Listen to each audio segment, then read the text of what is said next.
Voici les indispensables avec Quentin Bérichel. Bonsoir Quentin. Bonsoir David, bonsoir à tous. La première de ces hypothèses, c'est que Trump serait une sorte d'agent russe depuis des dizaines et des dizaines d'années. Et apparemment, certains considèrent très sérieusement cette hypothèse. Oui, cette thèse est alimentée par plusieurs observateurs. Par exemple, Dominique Moisy, conseiller à l'Institut Montaigne, qu'on connaît bien ici. Eh bien, dans les Échos ce week-end, il pose directement la question. Donald Trump est-il un agent de Moscou ? Face au caractère radical du renversement d'alliance auquel Donald Trump vient de procéder, on ne peut qu'exprimer un doute. Sur notre antenne, le général Yakovlev répond franchement à la question. Écoutez. Ça fait 1 an que je dis que Trump est un agent russe, un agent au sens FSB du terme. Il le fait tout seul, il n'est même pas piloté par Poutine. Pour Poutine, le bonheur, c'est qu'il n'est même pas obligé de tirer la ficelle, la marionnette bouge toute seule. Il va donner la victoire à la Russie en rase campagne, alors qu'il n'y a aucune raison qu'elle gagne cette guerre à l'heure actuelle. Il n'y a pas de raison.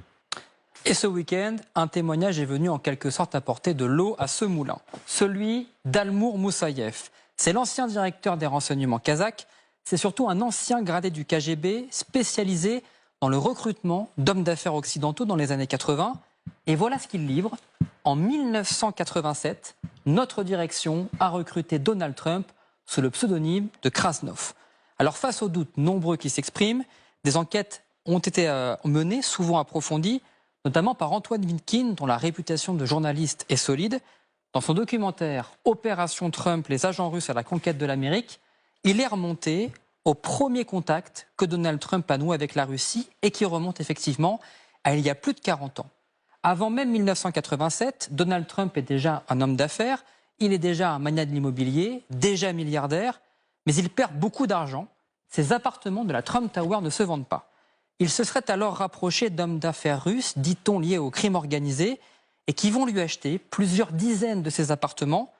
Il acceptait des valises de cash de la mafia russe, résume l'ancien procureur adjoint de New York, Kenneth McCallion. Le KGB aurait alors tamponné Donald Trump en langage de renseignement russe, une cible pour en faire un agent de Moscou. Et la bascule se serait faite effectivement en 1987, lors d'un voyage du milliardaire à Moscou, officiellement pour un projet de Trump Tower à Moscou. Comment ?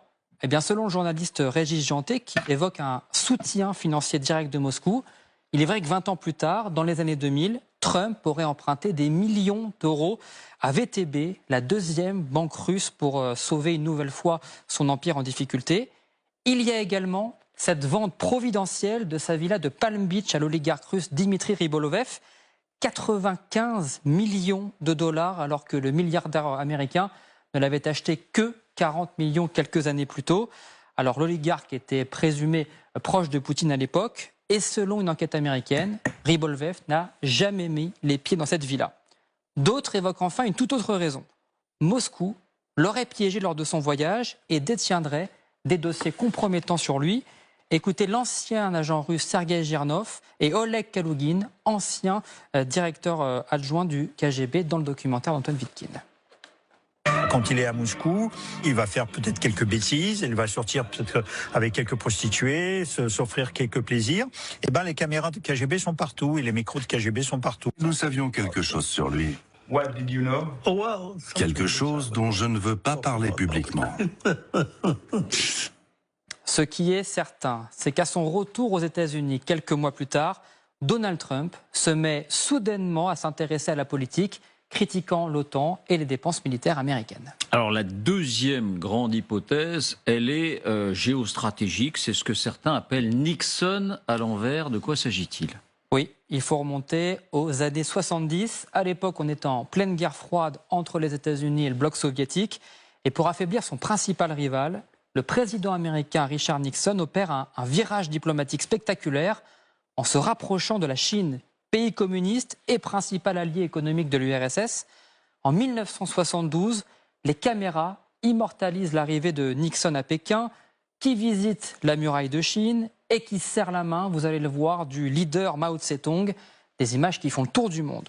Les deux puissances amorcent alors de premiers échanges commerciaux qui vont participer à fragiliser le bloc de l'Est jusqu'à son effondrement. 53 ans plus tard, eh bien, l'histoire serait donc peut-être en train de se répéter, mais à l'inverse, c'est-à-dire que Donald Trump amorcerait un rapprochement avec Moscou pour affaiblir Pékin, cette fois-ci l'adversaire principal. Il faut dire que l'axe russo-chinois s'est considérablement renforcé depuis l'invasion en Ukraine.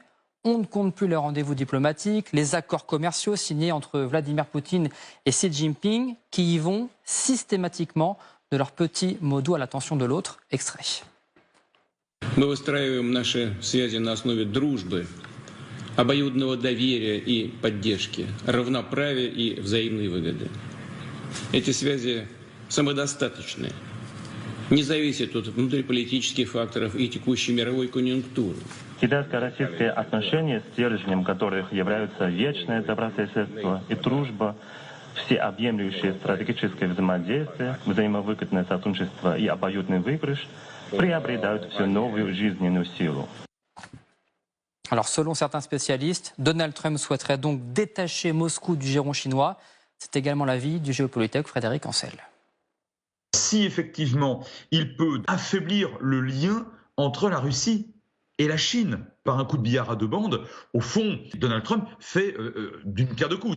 Je rappelle quand même que pour l'administration américaine aujourd'hui, c'est vrai de Trump, c'est vrai de Rubio, c'est vrai de toute l'administration et de ses caciques, le véritable adversaire perçu comme un ennemi littéralement, sauf sur le plan militaire pour l'instant, c'est la Chine. Merci Quentin.